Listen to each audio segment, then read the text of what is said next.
Mainit ang hapon nang matapos ang klase. At dumiretso si Leah sa likod ng school kung saan may maliit na tindahan ng fishball at kwek-kwek. Doon palagi naghihintay si Pining, ang kanyang best friend. Nakasimangot si Leah habang papalapit, pero agad siyang nakita ni Pining at kumaway ng malaki. Parang walang kahit anong problema sa mundo. "Ligaya! Dito!" Malakas na tawag ni Pining, sabay taas ng 2 stick ng fishball. "Bumili ako ng extra. Alam kong hindi ka nag-almusal, so baka gutom ka na?" Napahinto si Leah. Ramdam niya agad ang tingin ng ibang estudyante. Narinig niya rin ang pangalan niya, Ligaya. Kumirot ang sikmura niya, hindi dahil gutom, kundi dahil sa hiya. "Pining naman," mahina pero matigas niyang sabi habang lumalapit. "Ilang beses ko bang sinabi sa'yo, Leah, Leah ang itawag mo sa akin?" Kinuha niyang stick pero hindi siya ngumiti. "At huwag kang sumigaw, hindi naman tayo nasa palengke. Naririnig ka ng lahat. Ayoko nga sabing tinatawag akong Ligaya." Napakunot noo si Pining pero hindi nawala ang ngiti. "Ay, sorry, nakasanayan ko lang." Kumagat ito sa fishball.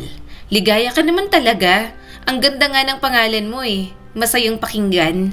Napairap si Leah. "Hindi ka kasi makarelate. Kasi Pulin naman ang totoo mong pangalan.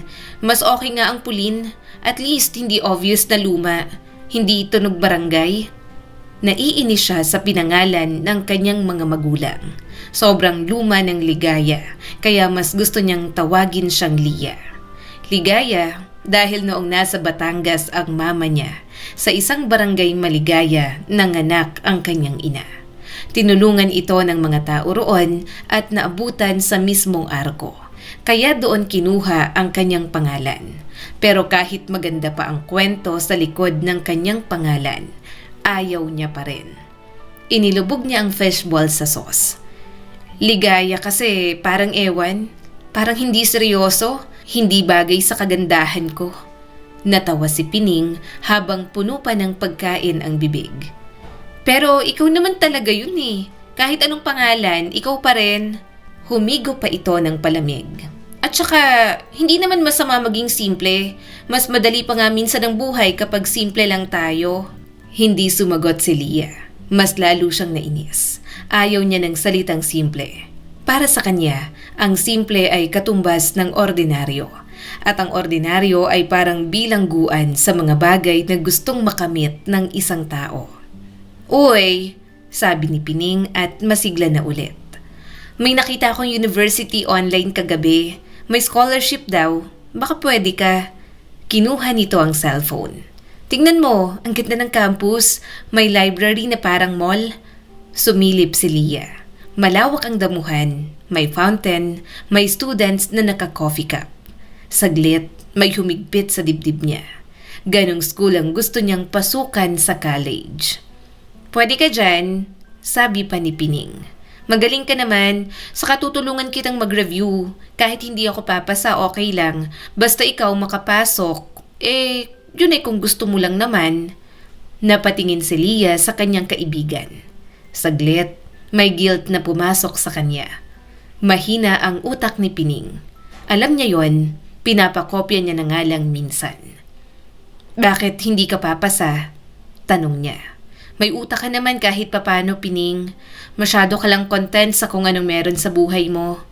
Tumawa si Pining at humigop ng palamig. "Hindi naman sa content, praktikal lang. Saka ayokong mahirapan sa akin sina mama at papa kahit kaya kong pag-aralin sa mga malalaking university. Okay na ako kahit malapit na maliit na private college. Hindi ko naman kailangan ng malaking university. Ito pa nga lang sa pagpasok ko rito sa St. Bernadette. Malaking bagay na para sa akin. Basta makapagtapos, okay na sa akin. Okay na rin sa ate kong dragon na nagpapaaral sa akin." Lalong nainis si Leah. Para sa kanya, parang kulang ang ganoong pangarap. Kung katulad siya ni Pining na bunso, may mga kamag-anak na nasa States na gusto itong pag-aralin. Lahat ng opportunity, kukunin niya na. Pero simple lang si Pining. Basta masaya, kasama ang pamilya, hindi na ito naghahangad pa. Kahit nga sa kaibigan, siya lang ang kaibigan nito. Hindi maarte kahit may masasabi sa buhay. Si Leah, umaasa sa 8% scholarship na mayroon siya sa St. Bernadette. Ang ibang bayarin, kaya naman ng mga magulang niya. Baka kung hindi siya matalino, baka sa public school lang siya nag-aaral, gaya ng dalawa niyang kapatid. Habang nag-uusap sila, may dumaan na grupo ng 4 na babae. Malinis ang uniform, maayos ang buhok, at may dalang tote bags na may brand. Napatingin agad si Leah. Isa sa mga ito si Althea Isabel na nakilala agad sa school. Transfer student, mayaman, at laging may bagong cellphone. Grabe, ang init, sabi ni Althea habang hawak ang minifan. Hindi ako sanay sa ganitong commute. Driver ko kasi, late. Tumawa ang kasama nito. Next time, hindi na ako papasok kung ganito. Same, sagot ng isa. Nag-Starbucks na lang sana tayo. Ang layo pa ng mall. Tahimik lang si Leah habang umunguya ng fishball. Nakatingin lang siya sa mga ito. Pakiramdam niya parang nanonood siya ng ibang buhay. Malinis, madali, at walang iniindang problema. Napansin sila ni Althea at tumingin ito kay Leah. Hi! Sabi nito at bahagyang ngumiti. Classmate kita, diba? Leah, right? Napabilis ang tibok ng puso ni Leah, sabay ayos ng buhok.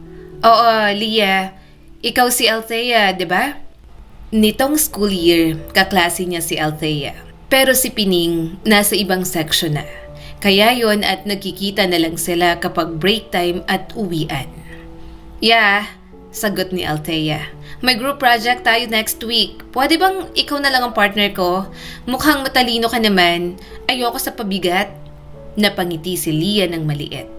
Sure, okay lang. Hindi naman ako pabigat. Nice! Sambit ni Althea. Tara minsan, sabay tayo mag-review. Nag-aaral kami sa cafe after class. G ka? G? Sagot ni Leah. Hindi na nag-iisip kasi sa totoo lang, gusto niyang makaklose ang mga ito. Napansin niyang tahimik si Pining. Nakaupo lang ito, hawak ang stick at nakatingin sa lupa. Okay, see you, sabi ni Althea bago umalis. Naiwan sila ni Pining doon habang habol ang tingin sa grupo. Oy, tawag ni Pining sa kanya. Nice, partner mo si Althea. Sikat yun dito agad. Tumango si Leah. Oo, ibang level sila. Mukhang masayang kasama. Tumango si Pining. Oo nga, pero baka mahal ang cafe na puntahan nila. May budget ka ba? Hindi sumagot si Leah. Wala siyang budget pero gagawan niya ng paraan. Maya-maya'y tumayo na siya. Uuwi na ako, may gagawin pa ako. Hatid kita sa jeep? Tanong ni Pining. Same route naman tayo. Hindi na, sagot ni Leah. May dadaanan pa ako, text na lang kita. Tumango si Pining at medyo nagulat. Okay, ingat ligaya. Habang naglalakad, naramdaman niya ang kakaibang halo ng guilt at excitement. Parang may bagong pintuan na bumukas at ayaw niyang bumalik sa luma. Kinabukasan, sabay silang naglakad ni Althea papuntang cafe sa labas ng school. Malamig ang aircon, may glass walls at may students na naka-laptop. Nang tingnan niya ang menu, medyo nagulat siya sa presyo. Hindi siya kailanman pumasok sa bagong cafe na yon. Yun ang unang beses na nalula siya sa presyo. Ang presyo ng kape, 3 araw niya ng baon sa school. Hindi niya tuloy alam kung ano ang o-orderin. Napangiti si Althea. Order ka na, Leah. Treat ko. Anong gusto mo? Latte? Frap? Sinabi niya naman ang kanyang gusto. Nang dumating ang mga order nila, doon na sila nagsimulang mag-review. Kapag may mga bagay na hindi alam si Althea, sinasagot niya naman. Hanggang sa maya-maya, sumali na ang mga kaibigan ni Althea. Nagkwentuhan ang mga ito at nakikinig lang siya. Grabe, nagburakay kami last week. Kwento ng isang kasama ni Althea. Hindi pa ako ready bumalik sa school. Sana vacation na lang palagi. Napangiti si Leah kahit hindi siya makarelate. Hindi pa siya nakakapunta sa Boracay. Pero isa yon sa dream destination niya. Tumawa lang si Leah habang nakikinig sa kwento ng mga ito. Pakiramdam niya, gusto niyang mapasama. Gusto niyang maging parte ng ganoong buhay katulad ng grupo ni Althea. Habang tumatagal, mas sumasama siya sa mga ito. Tumatawa siya sa jokes ng mga ito. Kahit hindi niya gets minsan ng humor, pilit pa rin siyang sumasabay. Habang kasama ang mga ito, biglang nag-vibrate ang kanyang cellphone. May mensahe siyang natanggap mula kay Pining. "Ligaya, sabay tayo uwi. Nasa gate ako." Tinitigan ni Leah ang message. Kumunot ang noo niya. Hindi siya sumagot kasi wala rin naman siyang load. Ilang minuto ang lumipas, may panibago ulit mensahe ang kanyang kaibigan. "Busy ka ba? Wait kitang kaunti." Huminga si Leah ng malalim. Hindi na yun maghihintay kapag natagalan. Sigurado siya roon. Pinatay niya na lang ang cellphone at ibinalik sa bag. "May problema ba?" tanong ni Althea. "Wala," sagot ni Leah. "Spam lang." Tumango si Althea at nagpatuloy sa usapan. Sa loob ni Leah, may kaunting kurot. Pero kinumbinsi niya ang sarili. Lumalaki lang siya, nagbabago lang. Hindi naman masama na hindi niya palaging kasama ang kanyang best friend. Sa buhay, may makikilala at makikilala pa rin talaga na ibang tao. Hindi niya napansin, unti-unti na niyang hindi sinasagot ang messages ni Pining. Hindi na rin siya naghihintay sa fishbowl stand. Hindi na rin niya pinapansin ang tawag nito ng ligaya sa kanya. Mas gusto niya ang Leah. Mas gusto niya ang bagong mundo. At kahit may parte sa kanya na parang may iniiwan, pinili niyang hindi yun tingnan. Pagkatapos ng klase, nakatayo si Leah sa gilid ng hallway habang pinapanood sina Althea Isabel at ang grupo nitong nagtatawanan. May hawak na phones ang mga ito, pinag-uusapan ng plano sa weekend at halatang sanay sa ganoong klase ng usapan. Casual, walang iniintinding gastos, parang normal lang ang cafe, mall at late night hangouts. Ramdam ni Leah ang kakaibang excitement sa kanyang dibdib. Gusto niyang maging bahagi nun. Gusto niyang siya ang mag-aya at hindi lang sumasabay. Huminga siya ng malalim bago lumapit. "Oy, may gagawin ba kayo mamaya? Pwede sana tayong mag-hangout after class? Wala naman akong urgent na gagawin. May alam akong place na okay tambayan." Napatingin si Althea sa kanya at marahang umiti. "Sure, saan? Mahilig kami sa bagong spots. Basta may aircon at wifi. Ayoko sa maingay." Sumingit ang isa sa mga kaibigan nito. "Oo nga, Leah. Saan ba? Malapit ba sa inyo? Mas okay kung malapit para i-drop ka na rin namin." Napakabog ang dibdib ni Leah. Saglit siyang natigilan. Pero agad siyang nagsalita. Ayaw niyang malaman ng mga ito kung saan ang kanyang bahay. Simpleng apartment lang naman kasi yun. Napangiti si Althea. "Well, game. Puntahan natin ang place na sinasabi mo. May kotse kami. Sabay ka na. Ihahatid ka na rin namin." Habang naglalakad sila palabas ng school, ramdam ni Leah ang pawis sa palad niya kahit malamig naman ang hangin. Naririnig niya ang sarili niyang mga hakbang. Parang mas mabigat. Parang bawat segundo, mas lumalaki ang kasinungalingan. Pagpasok nila sa kotse, malinis, mabango at malamig. Lalo siyang nakaramdam ng hiya. Umupo siya sa likod, tahimik at pinagmasdan ang leather seats. "Ang tahimik mo," sabi ni Althea sa kanya. "Relax ka lang, parang first time sumakay, hindi ka binangangagat." Ngumiti si Leah ng maliit. Hindi lang ako sanay. Usually, naka-jeep lang kasi ako." "Okay lang. So, sa next saktong pupuntahan natin." Napahigpit ang hawak ni Leah sa bag. Tumingin siya sa kalsada. "Diretso lang, tapos kanan mamaya." Nagmaneho naman ang driver ni Althea. Habang papalapit sila sa area na alam niyang malapit sa apartment nila, lalo siyang kinakabahan. Hindi niya pwedeng ipakita ang totoong lugar. Hindi niya kayang makita ng mga ito ang masikip na kalsada, ang lumang apartment nila at ang sampayan nila sa labas. Maya-maya ay nakarating na sila sa isang kainan na maganda ang ambience. Doon sila tumambay ng mga ito. Nang matapos, gusto siyang ihatid hanggang tapat ng bahay. Pero ayaw niya naman. Alam naman ng mga ito na scholar siya sa school, so yun ang buhay na expected. Subalit baka lumayo ang mga ito kapag nalamang hindi talaga kagandahan ang buhay niya. Gusto niyang ipakita sa mga ito na kahit hindi sila same level, kaya niyang sumabay. Dito na lang, bigla niyang sabi.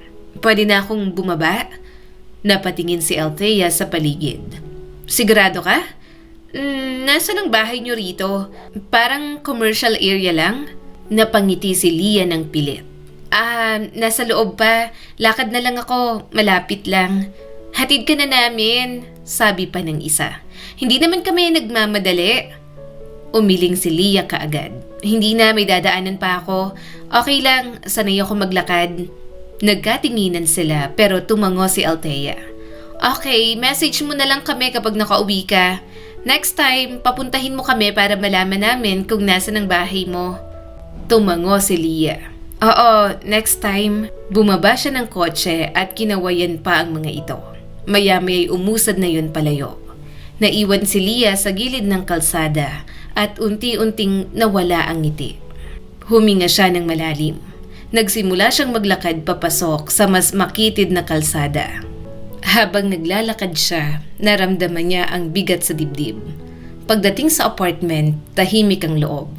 Bahagyang bukas ang ilaw sa sala. Pumasok siya ng dahan-dahan. Nakita niya ang nanay niyang si Tessie, nakayuko sa mesa. Tulog ito at may hawak pang ballpen. May mga papel na kalat, resibo, listahan, maliit na calculator. Halatang pagod ang kanyang ina. Napahinto si Leah. Tinitigan niya si Tessie. Napansin niya ang bahagyang nangingitim na ilalim ng mata. Ang balikat na nakalaylay. Ang buhok na hindi maayos. Ma? Mahina niyang tawag. Hindi gumalaw si Tessie.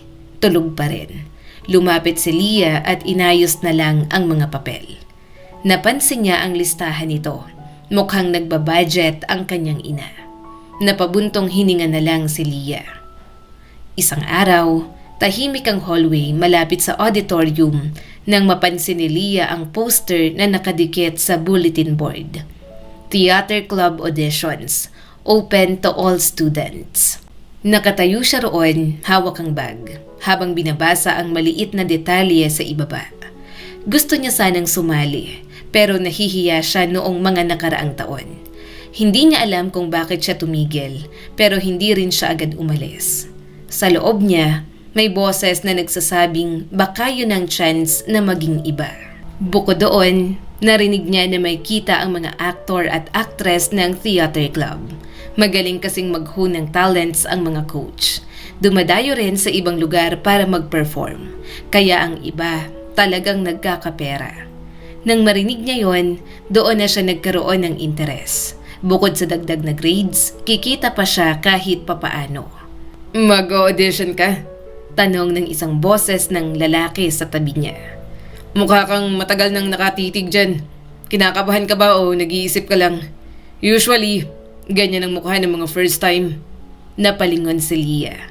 Nakita niya ang isang lalaki na may hawak na script. Medyo magulo ang buhok pero kalmado ang tingin. Hindi ito mukhang trying hard na papogi kasi pogi naman talaga. Hindi pa ako sigurado, sagot ni Leah. Hindi pa ako sumali sa ganito. Hindi ko alam kung kaya ko pero gusto ko ring subukan. Tumango ang lalaki sa kanya. Subukan mo. Wala namang mawawala. Iniabot nito ang isang extra na papel. Eto ang script. Practice mo lang. Hindi kailangan perfect. By the way, Dariel. Tinanggap ni Leah ang papel. Leah, hindi ako sanay sa stage. Baka magkamali ako, pero gusto kong matuto. Magkamali ka lang, sagot ni Dariel. Mas interesting nga yun. Mas gusto namin na hindi perfect kasi mas totoo. Napatingin si Leah sa binatang nakasandal sa pader. Hindi niya alam kung bakit, pero parang gumaan ang pakiramdam niya. Sobrang gwapo nito, pero parang walang ideya kung gaano ito kagandang lalaki. Actually, pamilyar ka sa akin at ilang beses din kitang nakikita rito sa school. Pero ngayon lang tayo nagkausap ng ganito. Bakit ka sumali dito? Tanong ni Lia. Mahilig ka ba sa acting o trip mo lang? Ngumiti si Dariel sa kanya. Mahilig ako sa kwento. Gusto kong marinig ang boses ng iba. Tumitig ito sa stage. Dito, pwede kang maging kahit sino. Kahit saglit lang, pwede kang maging ibang tao o pwede kang maging sarili mo. May kung anong tumama kay Lia. Parang yun mismo ang gusto niya. Maging ibang tao kahit sandali. Maging bersyon ng sarili niya na mas malaya. Gusto ko rin yon, sabi ni Lia at medyo napangiti na. Gusto kong maging ibang tao? Tumango si Dariel. Then, sumali ka. Gusto mo i-practice kita bago ka mag-audition? Nahihiya si Lia pero tumango rin naman siya. Pumasok sila sa loob ng malawak at madilim na theater room. Binuksan ni Dariel ang ilaw sa gitna. Nakaramdam si Lia ng kaba, pero may kasamang excitement. Dito ka, sabi ni Dariel sa kanya. Basahin mo lang kahit mahina. Makikinig lang ako. Huminga si Lia ng malalim. Nagsimula siyang magbasa. Medyo nanginginig pa ang boses dahil sa panunood ni Dariel. Maganda ang deliver mo at may emosyon, sabi nito. Feel ko matatanggap ka sa audition. May potential ka. Halata naman. Napangiti si Lia. Parang may nag-recognize sa kanya, hindi dahil sa status, kundi dahil sa kung sino siya. Kaya nang mag-audition siya at nandoon ito, lumakas ang kanyang loob. At nang matanggap, tuwang-tuwa siya. Habang tumatagal ang rehearsals, mas madalas silang magkasama ni Dariel. Nagtatawanan sila habang nagme-memorize ng lines. Kapag naman may free time, grupo naman ni Althea ang kasama niya. Si Pining, nawawala na siya ng time dito at hindi niya na masyadong nakakausap. Isang araw, ipinakilala niya si Dariel sa classmates group ni Althea. Guys, si Dariel, sabi ni Lia. Kasama ko sa theater, magaling siya. Tumango si Dariel. Hi, nice meeting you all. Tumawa si Althea. Bakit mo naman pinapakilala? Boyfriend mo ba? Namula agad si Lia. Hindi pa. Pero baka kasi manliligaw na ako. Dugtog naman ni Dariel. Doon napatingin si Lia. Medyo nagulat siya sa sinabi ng binata. Alam niyang may mutual understanding sila na ang pagkakalapit nila sa isa't isa may ibig sabihin yon. Pero hindi pa naman nila napag-uusapan ng formal. Kaya nagulat siya na ngayon, formal at opisyal na itong sinabi na manliligaw na ito sa kanya. Tahimik ang hapon nang matapos ang rehearsal. Isa-isa nang umalis ang mga kasamahan ni Lia sa theater. Hawak ni Lia ang script habang naglalakad palabas ng auditorium. Pagod siya pero may kaunting saya pa rin sa dibdib dahil naging maayos ang practice nila ni Dariel. Habang naglalakad siya sa hallway, napansin niya na may nakasandal sa may bintana. Pining? Tawag ni Lia. Kanina ka pa ba dyan? Hindi kita napansin. May hinihintay ka ba o may kailangan ka sa akin? Napalingon si Pining. Hindi ito ngumiti tulad ng dati. Medyo matigas ang mukha nito. Parang matagal nang nag-iisip. Ikaw ngang hinihintay ko. Busy ka na kasi palagi. Hirap na kitang abangan. Kailangan ko pang hulihin ang oras mo. Naramdaman ni Lia ang bahagyang kirot sa sinabi nito. Hindi niya alam kung bakit. Parang may patama. Hindi naman. May rehearsal lang. Alam mo naman, sumali ako sa theater. Medyo hectic lang ang schedule tapos kailangan ko pa mag-aral para hindi mawala ang scholarship ko. Tumango si Pining pero hindi pa rin ito ngumiti. Oo nga, alam ko, lahat na yata alam ko tungkol sa'yo. Maliban sa mga bagay na dapat ako ang unang nakakaalam. Napakunot ang noo ni Lia. Anong ibig mong sabihin? May nangyari ba? May nagawa ba ako? Huminga ng malalim si Pining bago tumingin sa kanya. Naliligaw na pala si Dariel sa'yo. Napatigil si Lia. Parang may kumalabog sa dibdib niya. Hindi niya alam kung paano sasagot. Oo, sinabi niya lang din nung nakaraan. Hindi ko rin inaasahan. Nagulat din ako. Talaga? Sagot ni Pining. Parang lahat ng tao alam na. Si Althea alam, yung grupo niya alam. Mukhang matagal mo nang ipinakilala doon. Ako na best friend mo, ngayon ko lang nalaman. Parang may malamig na tubig na ibinuhos sa ulo ni Leah. Hindi niya alam kung paano ipapaliwanag. Hindi ko naman sinasadya. Nagkataon lang na nandun sila. Nasa kantin kasi kami tapos sumama siya.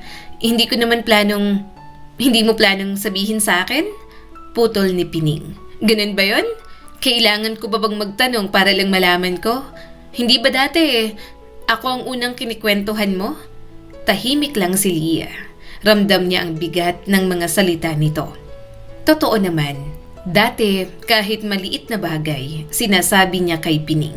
Para na silang magkapatid na dalawa. Ngayon, hindi niya napansin na may mga bagay na hindi niya na naibabahagi. Hindi ko lang napansin, mahina niyang sagot. Hindi ko akalain na magiging big deal. Wala pa naman, nanliligaw pa lang. Nanliligaw pa lang? Ulit ni Pining. Leah, hindi mo na ba naaalalang rule ng parents mo? Ilang beses mo sa akin sinabi na bawal ka pang mag-boyfriend, na focus muna sa studies, na ayaw ng mama at papa mo. Nakalimutan mo na ba yon? Napatitig si Leah sa kaibigan. Hindi na maintindihan kung saan nanggagaling ang sentimiento nito. Hindi ko nakakalimutan. Naliligaw pa lang naman siya. Hindi pa naman kami. Hindi ko naman nilalabag ang... Pero tinatanggap mo. Putol ni Pining. Pinapayagan mo siyang manligaw. Ibig sabihin, may plano kang sagutin. Hindi ba yun papunta doon? O iba ng rules ngayon? Medyo nainis na si Leah. Ayaw niyang kine-question ang mga bagay na dapat ay siya naman ang magdedesisyon. Kung tutuusin, hindi nga dapat nangingialam sa buhay niya si Pining. Pero sa tono nito, porke mag-best friend sila, para bang kailangan na umikot din dito ang mundo niya. May bahid na ng iritasyon ang boses ni Leah. Bakit parang galit ka? Hindi naman ikaw ang magulang ko. Alam ko ang ginagawa ko. Hindi ko pa nga sinasagot. Tumawa si Pining ng mapakla. Hindi ako galit. Concerned lang. Kasi parang hindi ka ng dating Leah. Dati, takot ka pa sa ganyan. Ngayon, parang okay lang. People change, sagot ni Leah at hindi na talaga mapigilan ang inis. Hindi naman masama yun. Gusto ko lang subukan. Hindi naman ibig sabihin ay pabaya na ako. Oo, nagbabago nga. Lalo na kapag may bagong kasama, may bagong mundo at may bagong kaibigan na, 'di ba? Napansin ni Leah ang diin sa salitang yon. Anong ibig mong sabihin? Diretsuhin mo na ako. Nangingilid na ang mga luha ni Pining. Mas madalas ka na kay Althea. Mas kilala na nila si Dariel kaysa sa akin. Dati sabay tayo umuwi, sabay tayo kumain. Ngayon ako na lang mag-isa. Parang may kumirot sa dibdib ni Leah. Hindi niya akalaing ganun na pala ang pakiramdam ni Pining. Pero dapat niya bang intindihin palagi ang nararamdaman nito? Hindi naman sa lahat ng pagkakataon ay kailangang nandyan siya para kay Pining. Napahigpit ang hawak ni Leah sa script. Hindi ako nawawala, nandito lang ako. Pero hindi na para sa akin, sagot ni Pining. Dati, ako ang una. Ngayon parang pangalawa na lang o baka pangatlo o wala na talaga. Nainis na si Leah. Hindi naman kompetisyon to kung sino ang papasok sa buhay ko, Pining. Pwede naman akong magkaroon ng ibang kaibigan. Hindi ibig sabihin, hindi na kita kaibigan. Pero parang gano'n na rin. Tampo pa ni Pining. Kapag may kailangan ka, nandun ka sa kanila. Kapag may kwento ka, sa kanila mo sinasabi. Kapag may bagong lalaki sa buhay mo, sa kanila mo ipinapakilala. Ako, ano? Nakalimutan mo na ako. Huwag mo na akong bigyan ng mga ganyang salita dahil hindi naman umaayon sa mga kilos mo. Huminga ng malalim si Leah. Hindi mo ba nakikita? Sinusubukan ko lang mag-explore. Hindi ibig sabihin pinapalitan kita. Ang unfair mo, hindi mo man lang tinitingnan na may ginagawa rin ako. Hindi ako pwedeng umikot lang sa iisang tao. Hindi ba dapat masaya ka para sa akin? Bakit parang sinisisi mo ko? Parang kasalanan ko na may ibang kaibigan ako. Parang pinaparamdam mo na may utang ako sa'yo. Na bawal akong lumayo kahit kaunti. Hindi ko kasalanan kung gusto kong kaibiganin ng mga tao. Samantalang ikaw, ako nang nagtsatsaga sa'yo, dyan sa ugali mo. Doon na tumulo ang mga luha ni Pining. Anong sabi mo? Napapikit si Lia at pilit na kinalma ang sarili. I'm sorry. Umiling si Pining. Pinagtsatsagaan mo lang ako? Ganon? Eh di okay, friendship over na tayong dalawa. Lumakad ito palayo at hindi man lang lumingon. Naiwan si Lia sa hallway. Hawak pa rin ang script. Mabigat ang dibdib niya. Hindi niya alam kung tama ba siya umali. Hindi niya alam kung sino ang dapat na mag-sorry. Pero sa unang pagkakataon, naramdaman niya na may bagay na nagbago. At hindi na yun basta simpleng tampuhan. Parang may lamat na hindi niya sigurado kung kaya pa nilang ayusin ni Pining. Gabi na nang makauwi si Lia mula sa rehearsal. Dahan-dahan siyang nagtanggal ng sapatos. Ayaw gumawa ng ingay. Habang papasok siya, narinig niya ang boses ng mga magulang. Hindi siya agad lumapit. Huminto siya sa likod ng dingding. Hindi na talaga kasya, Tessie. Mahina pero mabigat ang boses ng kanyang amang si Tomas. Yung hospital bills ng parents natin, hindi pa tapos bayaran. Tapos yung loan sa bahay, sabay pang hulog. Dagdag pa sa tuition ni Lia. Sumagot si Tessie na pagod na rin ang tono. Alam ko, nakikita ko naman sa payslip ko, pero ayoko siyang ilipat. Nasanay na siya sa private. Saka matalino naman siya at kung tutuusin, maliit na nga lang yung tuition fee niya since may scholarship nga. Sayang kung ihihinto. Napahigpit ang hawak ni Lia sa strap ng bag niya. 3 pa silang magkakapatid, sabi ni Tomas. Panganay si Lia. Dapat tumulong din siya sa gastos. Hindi ko alam kung kakayanin pa natin. Sumagot si Tessie. Ano ka ba naman, Tomas? Hindi mo dapat ilagay ang pressure sa panganay o kahit na sinong anak natin. Tayo ang mga magulang. Atin tong mga problema na ito. Hindi naman nila ginustong ipanganak sa mundo. Tayo ang pumili kaya kargo natin sila habang buhay. Saka nag-aaral pa yang si Ligaya. Focus muna siya. Mag-loan na lang ulit ako siguro kahit maliit. Loan na naman? Tanong ni Tomas. Hindi pa nga bayad ang una. Security guard lang ako. Government clerk lang din ako. Sagot ni Tessie. Hindi rin kalakihan pero kinakaya naman nating dalawa. Huwag ka nang magreklamo dyan at gusto kong mabigyan si Ligaya ng chance. Marunong siya. Masipag mag-aral kahit maarte minsan. Ang mama niya talaga ang palaging naniniwala sa kanya. Hindi yun pumalya kahit noong bata pa siya. Dahil siya lang din naman ang babae, pinapaboran siya palagi. Kung ililipat natin siya sa public school, mas makakatipid, sabi ni Tomas. Malapit pa. Praktikal. Umiling si Tessie at napabuntong hininga. Ayoko. Hindi niya gusto doon. Alam ko yon. Mas magiging masaya siya kung doon siya sa school niya. Naisip ni Lia na deserve niya naman talaga. Pinaghihirapan niya ang kanyang grades. Pinapatunayan niya naman na kaya niya. Pumasok siya sa sala na parang walang narinig. Nandyan ka na? Tanong ni Tessie at agad inayos ang papel. Late ka. Tumango si Lia. Rehearsal lang po. Napatingin si Tomas. Hindi ba masyadong busy ka na dyan sa theater mo na yan? Baka mapabayaan mo ang pag-aaral mo. Umiling si Lia. Hindi naman po. Kaya ko naman pong pagsabayin. Mas lalo nga po akong motivated. Tumango si Tessie. Basta wag bababa ang grades mo. Alam mo naman na hindi pwedeng mawala ang scholarship mo. Tumango na lang si Lia. Hindi niya binanggit ang narinig. Hindi niya tinanong ang loan. Hindi niya sinabi ang naramdaman. Sa isip niya, iniisip niya si Dariel, mga kaibigan niya at pag-aaral niya. Hindi dapat siya nag-iisip ng kahit anong problema sa bahay. Dahil anak lang naman siya. Mga magulang niya dapat ang namomroblema nun. Ma, kaswal na sabi ni Lia. May practice ulit bukas. Baka late po ulit ako. Okay lang po ba? Tumango si Tessie. Okay lang. Basta mag-text ka palagi. Tumango si Lia at pumasok na sa kwarto. Hindi naman talaga yun practice. Gusto niya lang makipag-date kay Dariel. Kapag sinabi niya ang totoong dahilan, hindi rin naman siya papayagan. Lumipas ang mga araw, nagkaroon na nga sila ng relasyon ni Dariel. Okay naman ang lahat. Marespeto naman ito at hindi komplikado. Kaya kahit may boyfriend pa siya, sigurado siyang hindi siya mabubuntis ng maaga. Tahimik ang auditorium nang dumating si Leah. Nakita niya si Dariel sa gitna ng stage. Nakaupo habang hawak ang script pero hindi nagbabasa.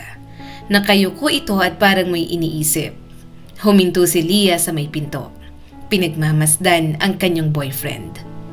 "Ang aga mo," sabi ni Leah habang lumalapit. "Usually ako ang nauuna. May practice ba tayo today? Mukha kang tahimik." Napatingin si Dariel at ngumiti ng bahagya. Oo, maaga lang ako. Gusto ko lang mag-isa sandali. Magulo kasi ang isip ko." Napaupo si Leah sa tabi niya. "May problema ba? Pwede mong sabihin sa akin. Hindi naman kita i-judge. Girlfriend mo ko, pwede kang magsabi sa akin ng kahit ano." Tahimik si Dariel sandali. Hindi ito sumagot agad. Tinitigan nito ang sahig at parang naghahanap ng tamang salita. "Leah, may bagay akong hindi nasasabi sa'yo. Natatakot lang akong sabihin."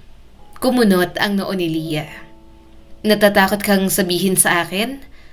Bakit? Ano ba yung gusto mong sabihin?" Huminga ng malalim si Dariel. "Hindi ko alam kung paano sisimulan, pero ayokong magpanggap sa'yo." Mas lalong kinabahan si Leah.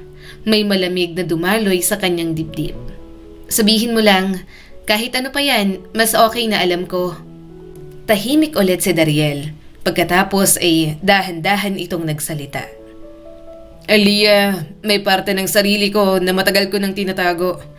Hindi ako sigurado kung paano ko ipapaliwanag. Hindi ako yung inaakala mong ako." "Anong ibig mong sabihin?" tanong niya. "Hindi ko maintindihan. Gusto mo na bang makipag-break?" Napakagat ng labi si Dariel bago marahang tumango. Hindi yan. I'm still figuring myself out. Hindi ako sigurado sa identity ko, sa feelings ko at sa kung sino ako. Ayokong masaktan ka." Nanikip ang dibdib ni Leah. Parang may nawalang mahalagang bagay sa kanya. Hindi niya alam kung ano ang eksaktong ibig sabihin, pero ramdam niya ang distansya ng binata. So ibig mong sabihin, mahina niyang sabi, hindi mo alam kung gusto mo ba ako? Ganun ba? Kaya ka ba nakikipag-break? Tahimik si Dariel bago tumango ng bahagya. "Hindi ko alam kung fair sa'yo.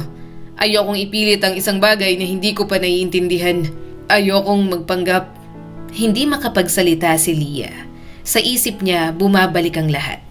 Parang okay naman sila. Wala naman siyang nakitang problema. Umiling si Dariel. "I'm sorry kung nakikipag-break ako sa'yo. Ayokong hawakan ka habang naguguluhan ako. Deserve mo yung sigurado talaga at hindi ako yun. Bisexual ako, Leah. At na-attract talaga ako kay Jay." Napapikit na lang si Leah. Ramdam niya ang bigat sa dibdib. Hindi naman yun galit. Mababaw lang naman ang naging relasyon nila pero masakit pa rin. Tahimik ang auditorium matapos umalis si Dariel. Unti-unting pumasok sa isip niya ang mga sinabi ng binata. Ganito pala, bulong niya sa sarili. Ganito pala kapag nasasaktan. Umupo siya sa gilid ng stage. Hindi niya alam kung bakit nanginginig ang kanyang kamay. Hindi naman sila matagal, hindi naman siya sobrang in love, pero masakit pa rin. Siguro dahil unang beses, siguro dahil hindi niya inaasahan, siguro dahil okay naman sila. Hindi ko naman siya pinilit, mahina niyang sabi. Hindi ko naman hiniling, bakit parang ako pa rin ang nasaktan? Hindi niya napigilan ang paghinga ng malalim. Parang gusto niyang may makausap, may mapagkwentuhan, may makinig. Hindi niya gustong mag-isa sa pakiramdam na yon. At biglang pumasok sa isip niya sina Althea at ang mga kaibigan nito. Agad siyang tumayo. Pinunasan ang mata kahit hindi naman siya umiiyak. Kinuha ang bag at naglakad palabas ng auditorium. Nakita niya sina Althea sa may kantin. Nagtatawanan ang mga ito.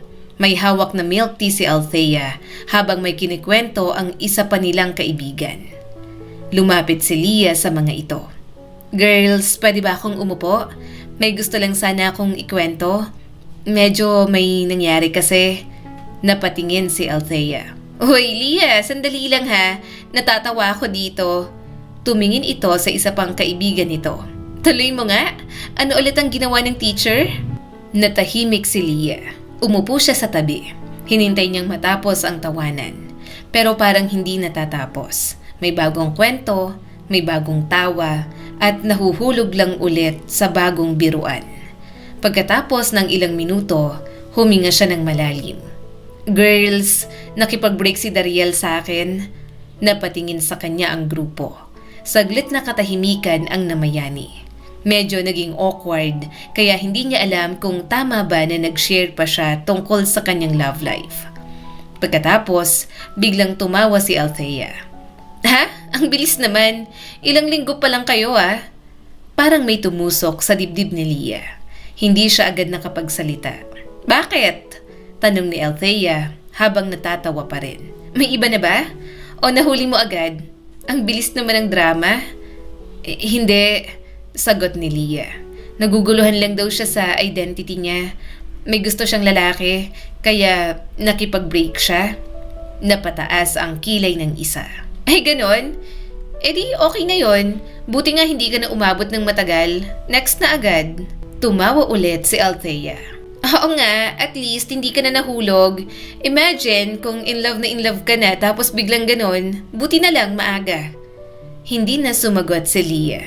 Ramdam niya ang unti-unting paglamig sa kanyang dibdib. Hindi dahil sa hiwalayan, kundi dahil sa paraan ng pagsagot ng mga tinuturing niyang kaibigan. Napangiti si Althea. Leah, wag mo na lang masyadong dibdibin. Short term lang naman yan. Parang trial lang. Marami pa naman dyang iba. Tama. Dagdag pa ng isa. Maghanap ka na lang ulit. Pogi naman si Dariel pero may iba pa. Maya-maya ay nag-usap na ulit ang mga ito. Parang tapos na agad ang usapan. Hindi man lang inintindi ang nararamdaman niya. Napatitig si Leah sa mesa. Doon niya naramdaman ang kakaibang kirot. Hindi lang dahil kay Dariel, kundi dahil sa pakiramdam na parang hindi siya naintindihan ng mga ito. Hindi naman siya umaasa ng dramatic reaction mula sa mga ito. Hindi niya hinihinging umiyak ang mga ito para sa kanya. Gusto lang niyang may makinig kahit sandali, kahit kaunting tanong, kahit simpleng, okay ka lang? Pero wala siyang natanggap. Tumawa ulit si Althea. Hoy, mamaya may practice ka pa? Tara manood tayo ng rehearsal ni Leah. Baka may bago siyang partner? Napangiti ang isa. Oo nga, malay mo may kapalit agad. Natahimik si Leah. Doon niya biglang na-realize ang isang bagay. Hindi naman masamang tao ang kanyang mga kaibigan. Hindi rin insensitive intentionally. Pero parang mababaw. Bigla niyang naalala si Pining. Si Pining na kahit maliit niyang problema ay pinapakinggan. Si Pining na kahit nonsense ang kwento niya, seryoso pa ring sumasagot. Si Pining na hindi tumatawa kapag umiiyak siya. Si Pining na marunong magtanong kung okay lang ba siya. Bigla siyang nakaramdam ng lungkot. Masakit ang hiwalayan. Pero mas masakit ang realization na wala na si Pining sa kanyang buhay. Na may isang tao na marunong umintindi pero siya ang lumayo. Tumayo si Leah. Sige girls, mauna na ako. May gagawin pa ako. Uy, okay ka lang? Tanong ni Althea pero may ngiti pa rin. Huwag kang masyadong sad. Move on agad. Tumango si Leah. Oo, okay lang. Lumakad siya palayo. Habang naglalakad, mas lalong mabigat ang pakiramdam niya. Hindi niya alam kung saan pupunta. Hindi niya rin alam kung ano ang gusto niyang maramdaman. Kinabukasan, pumunta siya sa classroom nang may nakasalubong siya sa hallway. Si Pining. Napatigil siya.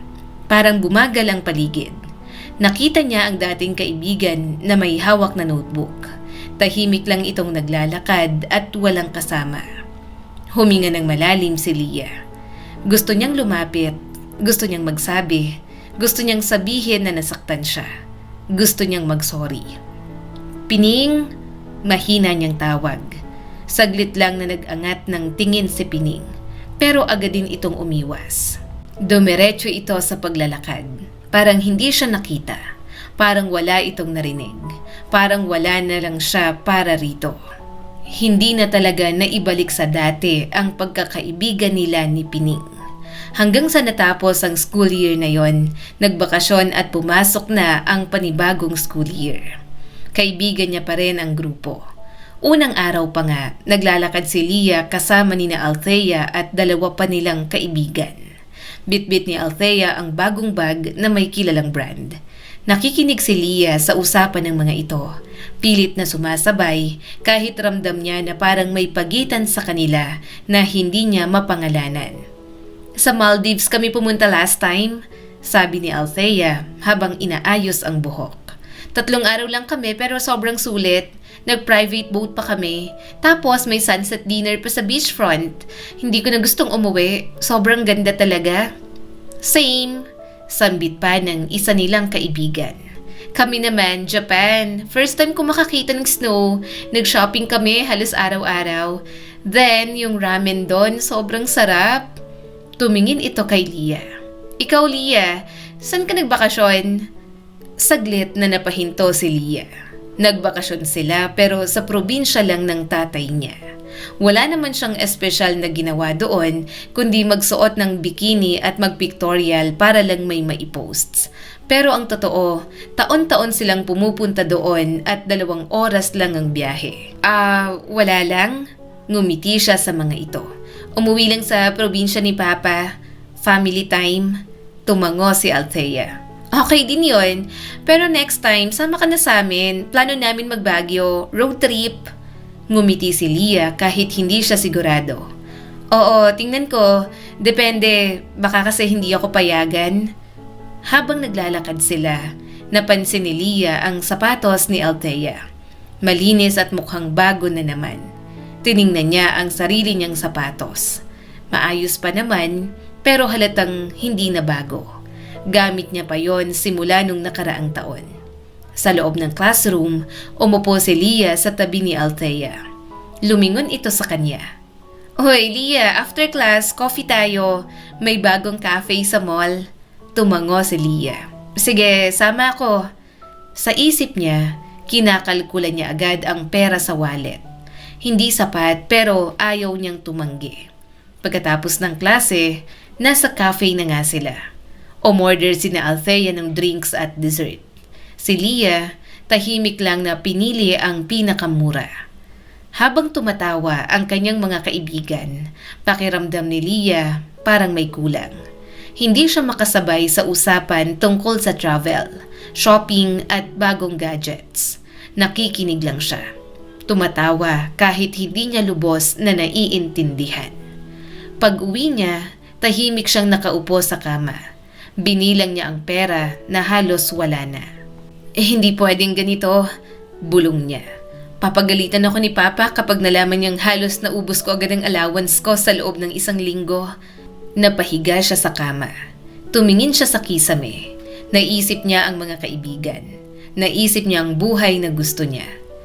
Siguro, kailangan ko lang ng ibang paraan, sabi niya sa sarili. Kinabukasan, hawak niya ang cellphone. Nag-scroll siya sa social media. Nakita niya ang mga couples. Nakita niya ang mga post ng dates, regalo, dinner. Napaisip siya bigla. Kung may boyfriend ako, bulong niya. Siguro mas madali. Napahinto siya. Hindi niya alam kung bakit biglang pumasok sa isip niya yon. Pero hindi niya rin tinatanggihan ang ideya na may boyfriend siya na ibibigay sa kanya ang mga gusto niyang bagay. Pero saan naman ako maghahanap? Kaya kahit bawal siyang magka-boyfriend ay naghanap pa rin siya. Mabuti na lang nakakakilala siya ng mga common friend ng mga kaibigan ni Althea. Ayaw niya ng basta manliligaw lang.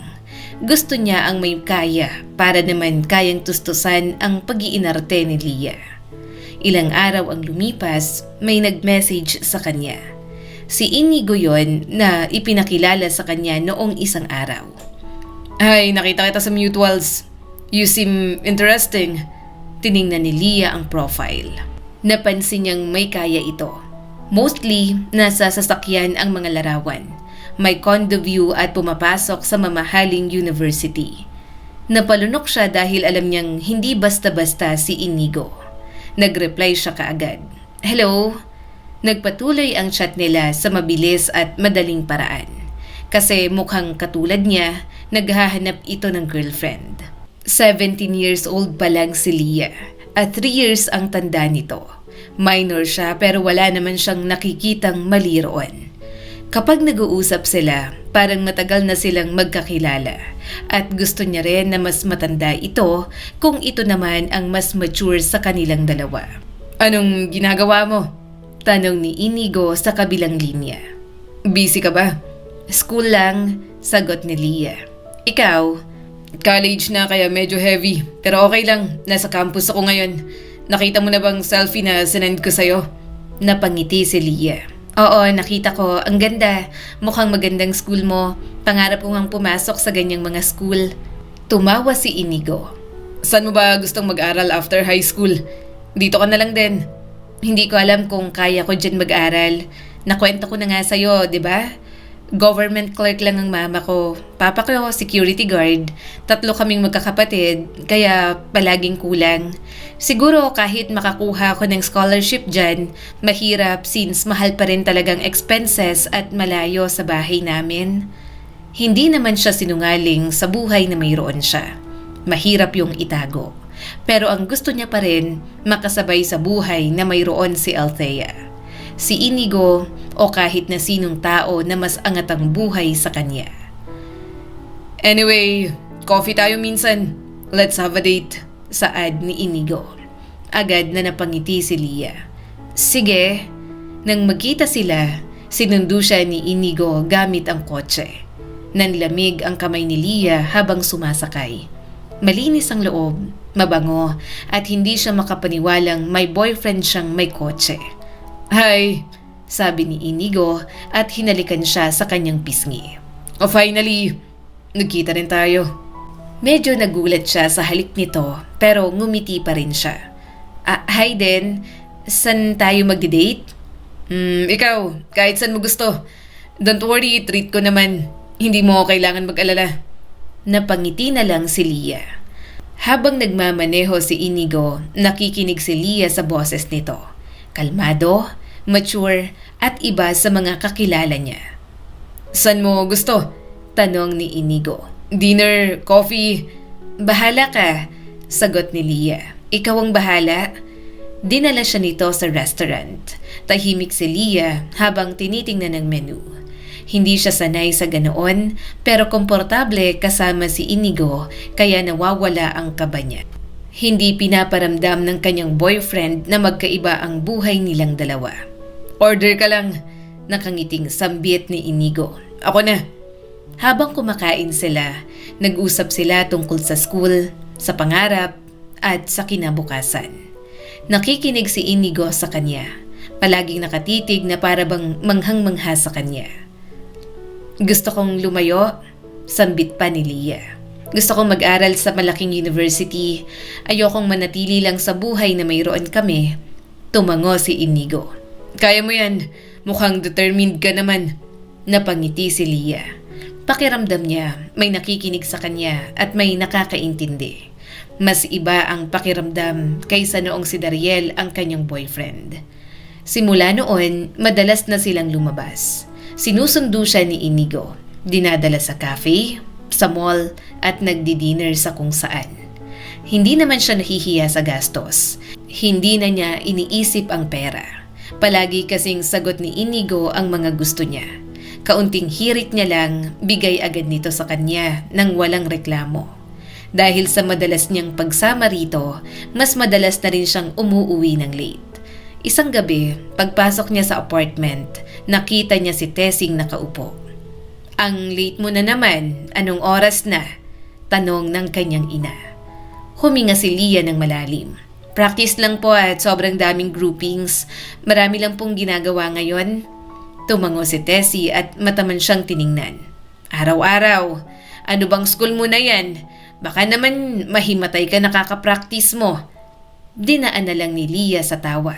Mama, iba-iba kasing subjects yon. Ganun po talaga. Busy po talaga lalo na't graduating na po kami. Okay. Tumango si Tessie at dumiretso sa lababo. Siya nga pala. Kumusta si Pining? Parang ang tagal nang hindi na bumibisita ng best friend mo rito sa bahay. Bahagyang natigilan si Leah. Hindi niya masabi kung ano ang talagang nangyari sa kanilang magkaibigan. Siya naman kasi ang mali at alam niya yon. Busy lang din po siya, Mama. Sagot na lang niya para hindi na humaba pa ang usapan. Tahimik ang hapon nang i-text ni Inigo si Leah. Kakauwi lang niya galing sa school. Pagod, pero agad niyang binuksan ang cellphone. May message ito para sa kanya. Punta ka sa kondo ko. Wala akong klase bukas. Luto tayo. Manood tayo. I missed you. Bahagyang natigilan si Leah. Ilang segundo niyang tinitigan ang screen. Ramdam niya ang bahagyang kaba sa dibdib. Hindi pa siya nakapunta sa kondo nito nang silang dalawa lang. Sure ka ba? Baka malate akong umuwi kapag pumunta dyan. Malayo ang kondo mo, di ba? Agad nag-reply si Inigo. Okay lang, hatid kita pa uwi. Trust me, wala namang mangyayari na ayaw mo. Relax ka lang. Napabuntong hininga si Leah. Boyfriend ko naman, wala naman sigurong masama. Kaya sa bandang huli, sinabi niyang pupunta siya. Nang sumapit ang araw na pupunta siya sa kondo nito, nagpasundo na lang siya kay Inigo sa labas ng school. Tahimik si Leah habang nasa kotse. Pinagmamasdan niya ang kalsada at ramdam ang bilis ng tibok ng puso. Kinakabahan ka? Tanong ni Inigo. Ang tahimik mo, relax ka lang. Chill lang tayo. Mas gusto kong doon na lang tayo mag-date kaysa lumabas. Medyo tinatama din kasi ako. Ngumiti lang si Leah. Hindi naman ako kinakabahan.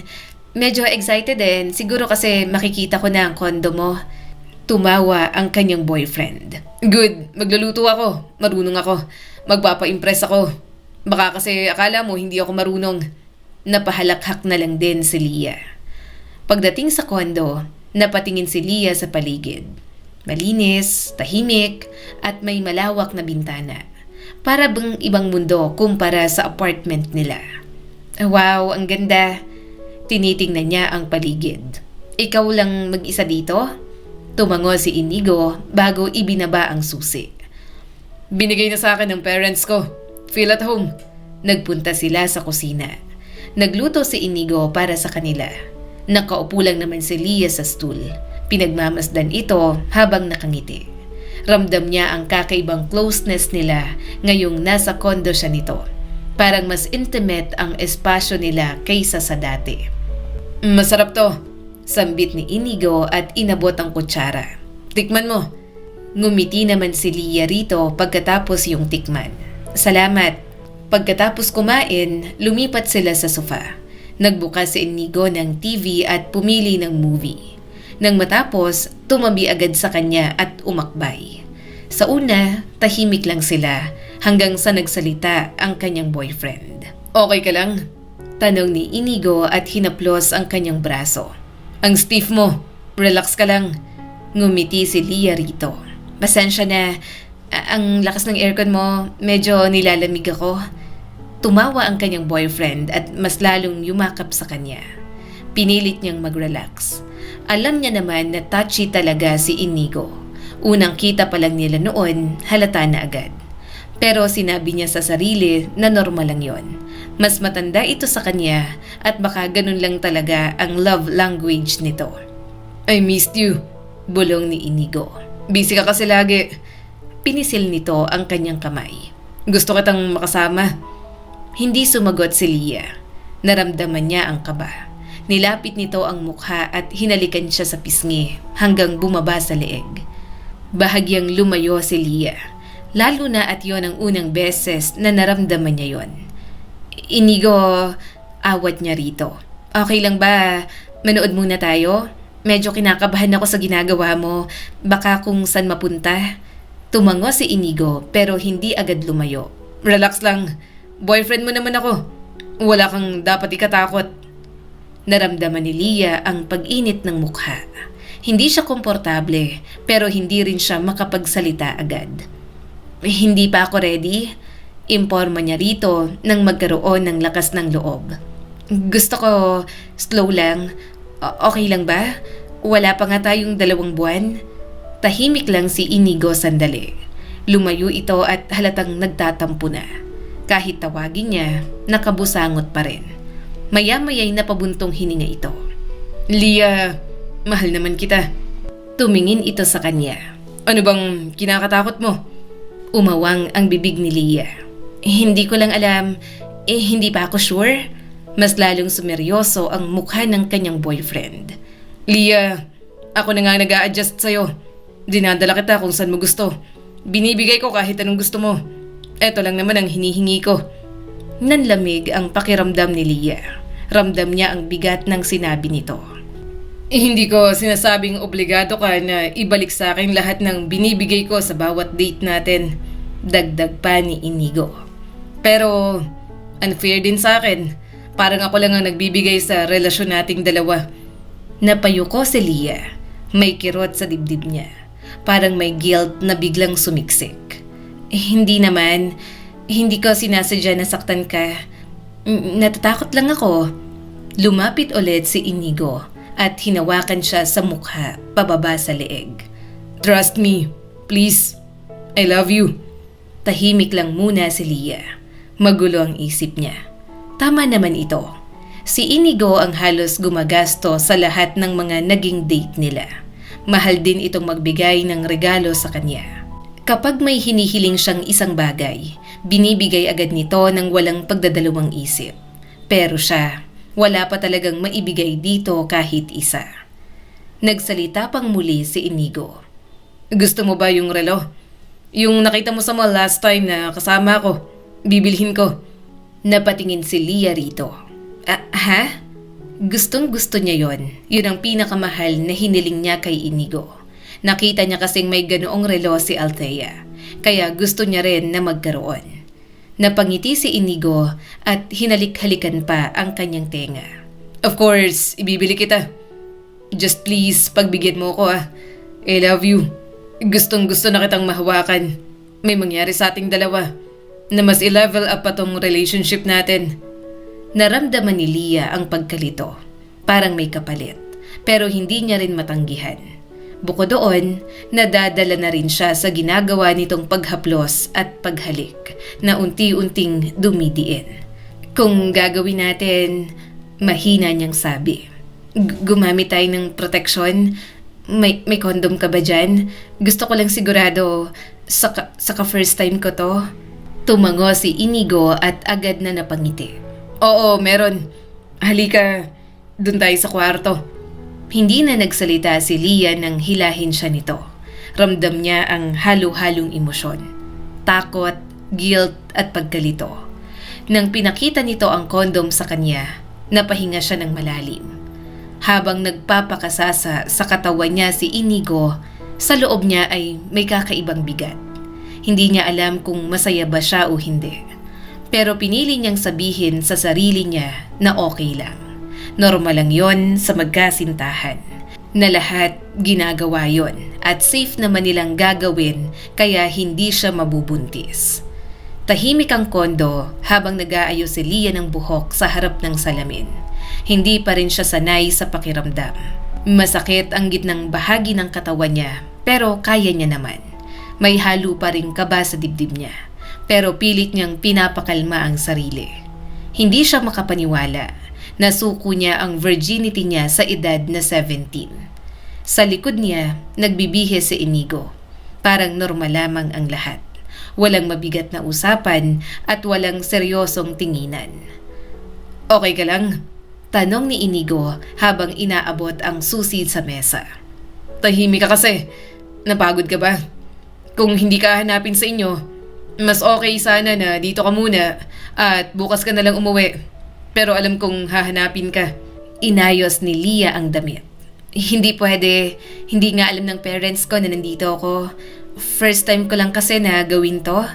Lumapit si Inigo at bahagyang natawa. Relax ka lang. Normal lang yan na masakit sa una. Mawawala rin yan. Tahimik siya sandali. Parang lutang pa rin ang pakiramdam pagkatapos ng mga nangyari sa kanila ni Inigo. May maliit na kirot sa dibdib niya at may bahagyang pagsisisi. Pero pinilit niyang huwag isipin. Halika na. Hinawakan ni Inigo ang kanyang kamay. Daan muna tayo sa mall. Bibilhin natin ang relo na gusto mo. Napatingin si Leah at hindi napigilang mapangiti. Sa mall, tahimik na naglalakad si Leah sa tabi ni Inigo. Nang makarating sila sa store, itinuro niya ang relo. Maingat niya yung tiningnan. Iyan bang gusto mo? Tanong ni Inigo. Tumango siya kaagad.